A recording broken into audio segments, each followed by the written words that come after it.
Welcome to the Smoking Grill Lounge. I'm Eric. And I'm Dave, and tonight we're reviewing the Casa Cuba Divine Inspiration made by Arturo Fuente Cigars.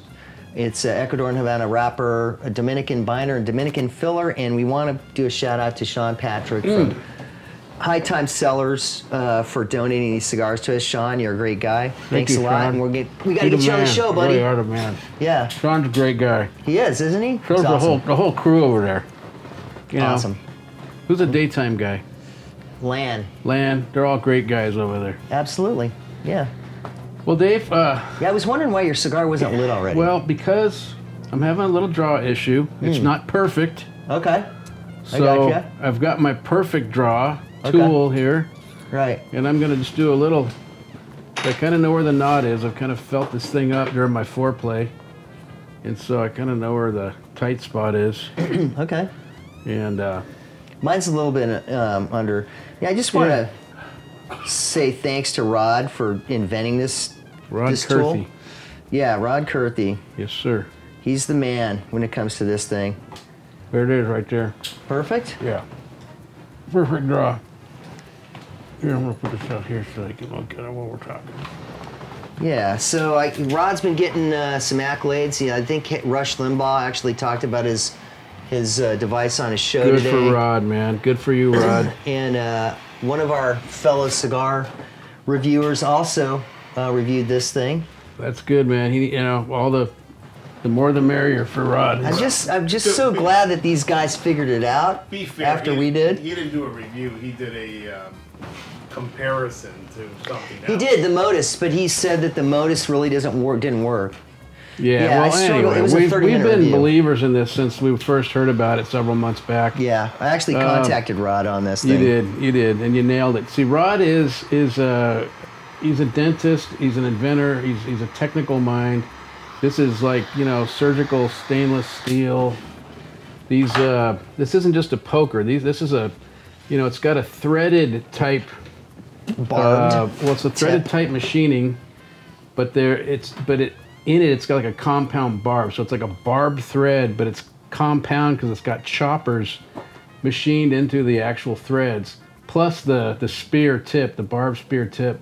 So this thing is it's wonderful. You can screw it in and pull out if you need to. If it's or you can just grind up whatever it is, the knot. Or you can just screw it in and screw it out, just depending on what you need. So it gives you plenty of options on how to. Yeah. Actually, but it's just a wonderful tool. Instrument. I call it an instrument. I say tool. It looks like something you'd have in your dental tray, kind of, Yeah. In fact, I pulled a melanoma off my arm a little while ago with it, He always finds multi-uses for tools. I'm amazed how fine that the tooling is on that. Yeah. It's like, he must have had some little people with tiny hands working on that thing. Yeah. It's like a laser cut or something. I mean, it's just so fun. It's a miracle of modern engineering. It's just, they have a machining process for it, but it's a wonderful tool. Pick one up. Highly, highly, highly recommend. So, anyway, so what do we have here, Dave? What do we got going on with your foreplay and your smoke play and all your other play? It really foreplayed nice. Now I've burnt the heck out of the end of it. That's me.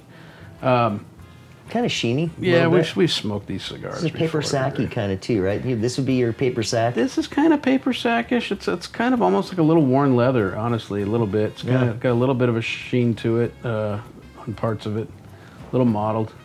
Nice cigar. I got mostly just a tobacco kind of aroma off of it. It's a little caramely kind of, maybe a little vanilla on it. No scattle, which was no pleasant scattle to me. Like the cigar that we did the other day. No barnyard. No barnyard. Yeah. Yeah, it was actually pretty good. Yeah. So your initial puffs and everything like that, what were you getting? This one started off really kind of grassy. A little kind of some caramel notes to it too. Kind of nice, little kind of. Yeah, it's got that sweetness in there. Just a little bit. Yeah. I got a little bit of coffee on the beginning. I actually picked up some pepper in the beginning of this thing. But it is a fairly light smoke because we've smoked a bunch of these. It's not like your girthy Opus, whatever, blah blah, or an Anejo or anything like that. It's a pleasant smoke. It's more along the lines, I guess, what maybe the Hemingway line, but a little different because it's got that Ecuadorian Havana wrapper. So now I got less pepper out of it. I don't know how much pepper you actually got in it. I really didn't get much of any. It's not like blow your lips up, blow your nose off pepper. It's just like a pleasant pepper in the retro. Oh yeah, mine is just like a little slight okay, pepper. let's call it spice. Yeah, a little spice. Yeah, just a little nose tickle. Yeah. Which yeah, you know, I think it puts it in like a lighter category than some of those 858s and things. Oh yeah. Yeah. And then you know, well, the Anejo and the Opus and all that other kind of stuff too, all the darker stuff. So it's pleasant though. It's really good. Yeah. So I had my buddy over at my house the other day trying to help me out. What buddy? Well, you know, my roommate bought There we go. a 60-inch TV. First of all, he says, "Well, I'm thinking about it, right?" So I'm like, "Okay," and then he's like, "Well, I'm going to Fry's." So what that means is he's buying the freaking TV, right? So, I mean, I don't know if you have friends that, you know, that they say, "Oh, I can do anything for you," blah, blah, blah, blah, blah, right? This is one of those kind of guys, right? Okay. So I love the guy to death, but, I mean, for him to do anything at the house is like crazy. Like, it took 2 days to hang a TV on the wall, put some wires through the wall, and I understand you got those back, whatever. Yeah, 2 days, right? It's like he's getting paid by the minute or something like that. I don't know what's going on with this guy, right? But it was crazy. It was like totally nuts. Well, it was a 60-inch TV, though. I mean, that's not an easy task to hang one on the wall. Well, but is it 2 days worth of? Put the bracket up there. You need two guys to put it on the bracket. You know, to make the connection to the bracket. I put up a 35-inch in my by yourself. By myself. Yeah. You know? I'm just trying to. This took me and him and my roommate, all three of us, to hang this thing up on the wall, and then he was in the, you know, the one thing though is the. Do you have any video of that? Because I wish I would have taken it, because we took we ran an Ethernet cord from my room over to his bedroom. So that he could have it hardwired as opposed to using wireless and everything like that. But I swear to God, man, I mean, how many grown men does it take to install a TV? I think 3 at the minimum. I really do. But you know, but I love it. I love the guy. Now it's a good time for a Polak joke. Yeah. I think we just had it. That's right. Ukrainian, Polak, what's the difference? Same difference. We're all kind of on that border right over there. How many flight attendants does it take to hang a TV? Yeah. Oh boy, here we go. Well, yeah. I think it's more than 3, to be quite honest. Yeah, definitely. But yeah, I mean, it was so just did you end up paying the guy for 2 days, or just did you pay him what you thought he was worth? Like, yeah, he's kind of like a pay him what he's worth kind of guy. okay. Or per project. I'll give you $100 to do this if it takes 3 or 4 days. Right. I mean, you go to pay him, and then it's like, dude, you're taking like way too long to do this. I can't like pay you out. Like, you gotta like get a little more snappy or something, right? The sprinklers took how long? He did the sprinklers took. He did the sprinklers at the house too, and that took, I want to say, 3 weeks for him to do all the sprinklers. Yeah, but your front lawn's as big as this table up here. Well, there's the backyard too, right? And it's as big as this table. I'm just saying. That's got a pool in it. Just saying. So then, what are you sprinkler in the pool? No? So then he got a while, like, and then before that, there's like out in the backyard, there's a concrete pad, and then there's next to the wall, there's dirt here, and then there's dirt against the wall of the house, right? And there's a concrete pad. So he wants to put in a garden for us, right? So, okay, all right, fine. Go ahead and put a garden in, right? But he's like one of these rabbit hole guys, right? Like, he goes and, right? So he goes digging in the dirt. As long as I'm in the dirt here, right? Might as well put some nitrates in it. Oh, God. Well, no, that wasn't the problem. Harvest some earthworms. And the problem was that we have clay loam soil here, right? So you get these big dirt clods, right? So he's taking these dirt clods and crushing them up individually, and then the ones he can, he throws in a pile in the back part over here, right? So by the time he's done... Can't you break them up with like a hammer or something? You know, why put them in a pile? I'm just telling you, man. It's like by a the dog. time he was done... I got a friend's dog that does that. He goes and runs around his backyard and like digs the rocks out and like puts them in this pile. He's got this rock pile from the dog. It's like Alcatraz back there. Yeah, well, there's a pile of dirt in the back, and we had tomatoes and stuff this year, but it was crazy. Wow. Absolutely nuts. Anyway, and that took 4 weeks. I love the guy. I'm pretty sure they put a man on the moon in 4 weeks. Didn't They did, didn't they? they? I don't know. Anyway. No, they didn't. I'm sorry to rant, but I just thought it was kind of funny to Well, bring you something know. like that up. I mean, I'm just saying. Yeah, well, I know you got guys for everything because I know you got a painter. I have a and painter. a cell phone guy. Yeah. Yeah, I got cell phone guy, yeah. He's got an IT guy too. I got an IT guy. I thought you were the IT guy. Well, I'm an IT guy with an IT guy? Yeah. I need a guy for me being the guy. I Probably- got a cable guy. You probably got a car guy. Car guy, yeah. I got Yeah. a guy for everything. He's like, But this guy, he takes the cake. He's my favorite guy. I really do. I love you, Mike. I do, but anyway. is that his name, Mike?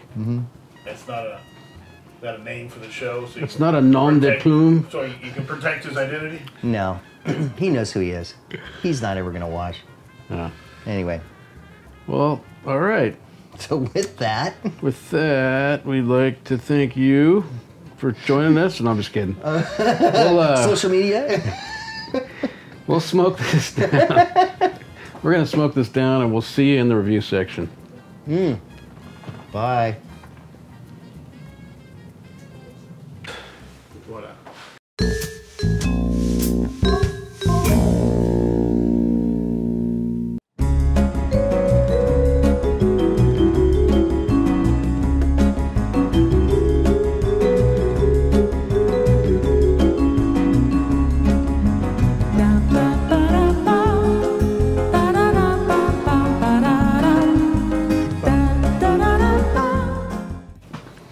Welcome back to the Smoking Gorilla Lounge. We're smoking these nice Casa Cubas. The inspiration. Divine The inspiration. divine inspiration. Yeah. What'd you get out of this, Dave? So it was a pretty sweet cigar all the way through. It was sweet and spicy in the beginning. I'm just going to call it spice. I was saying peppery earlier, but we'll just call it spice with some coffee in the front. In the second third, it was still sweet with spice and peppery. And then on the last third, it got some cedar in there and it got a little tangy on the end. But it was very sweet and very spicy, pretty much all the way through. Very nice. What it was, yeah. Yeah, mine kind of started off with that grassy thing a little bit. It's pretty typical. Vegetal, whatever you want to call it. They're a little different, but there's more grassy on this one. And then, yeah, it kind of got sweet. There's a little pepper in the nose, and I got a little. It got a little talky in there for me. And then at some point, there was some sweetness in there, and then it was like a little bit of fruitiness, like an apricot, Okay. little tart. And then it just kind of eventually turned into the cedar. And Yeah. It gets really woody and a toward the graham back. crackery aroma. Yeah, the aroma's nice. Still kind of is, yeah. It's Fill up actually the a little, room. kind of an umami now a little bit too. I'd turn, yeah. But Yeah. yeah, it's pretty nice. Yeah. Great cigar, highly recommend. And we want you to note that we have our perfect draws, and they also work excellently as a nub tool As because a nub tool. those barbs grab the cigar. So you see, it doesn't slide down like just a straight rod. You see that? Yeah. You see? Do you see? Works see? really well. You see how that works? Do you see? So you can like spin it like this, you know. So anyway, that's what I got. Okay. Social So, media. But what do you want to rate this cigar? Oh, forgot that. Yeah, I'm gonna give it a solid 7.5. So I know. So this was how many? What's the retail on this in California? I don't know. About 10 or 11 bucks, something like that. 10, I don't know. $11. We got them from High Time High Times Wine Cellars. Cellars. It's about it. I think it's about $11. I think they're about 11 or 12 bucks, somewhere around there. So it's 7.5. And about an hour and a half burn time, something like that. So yeah, I'll go with a solid 7 on this cigar. For me, I also want to note that it did render like creamy smoke. That was great for smoke play. Great rings out of this thing. Yeah, Anyway, again, thanks to High Time for the sticks. Yeah. sticks. So now I can do social media. Now you can do Social media. So YouTube, Smoking Gorilla Lounge. Facebook, Smoking Gorilla Lounge. Twitter, Smoking Gorilla. And of course, Smoking Gorilla Lounge at gmail.com to get in contact with us. So subscribe and like to YouTube. Very good. So with that, I'd like to thank y'all for joining us for this review of the Casa Cuba Divine Inspiration. And this has been Eric and Dave bringing the truth to the world. One cigar and nub at a time. Thanks for watching.